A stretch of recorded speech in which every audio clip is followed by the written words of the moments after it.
PTI ने आज मुल्क भर में मुमकिना आईनी तरमीम और बानी PTI की कहत के खिलाफ एहतजाज की कॉल दे रखी है।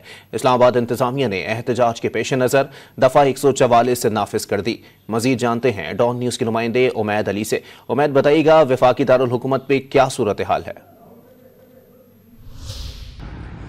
जी, पाकिस्तान तहरीक इंसाफ ने आज मुल्क भर में मुमकिना आईनी तरमीम और बानी PTI की कैद के खिलाफ पुरअमन एहतजाज की कॉल दे रखी है। मैं इस वक्त इस्लामाबाद के फैज़ाबाद के स्पॉट पे मौजूद हूँ और आप मेरी बैक साइड पे देख सकते हैं कि यहाँ पे इस्लामाबाद पुलिस की भारी नफरी और साथ साथ FC की जो नफरी है वो यहाँ पे तैनात कर दी गई है। मुमकिन एहतजाज के पेश नज़र इस्लामाबाद ज़िले इंतज़ामिया ने आज इस्लामाबाद में दफ़ा 144 का नाफिजुल अमल कर दिया गया है। शहर भर में तमाम किस्म के सियासी और गैर सियासी इज्तिमा पर पाबंदी आयद की गई है। साथ साथ जो भी शहरी खिलाफ वर्जी करेगा उसके खिलाफ कानून के मुताबिक सख्त से सख्त कार्रवाई की जाएगी। ज़िले इंतज़ामिया ने शहरियों से गुजारिश कर रखी है कि आज जो है किसी भी गैर सियासी सरगर्मी में और सियासी सरगर्मी में जो शहरी हैं वो शिरकत ना करें।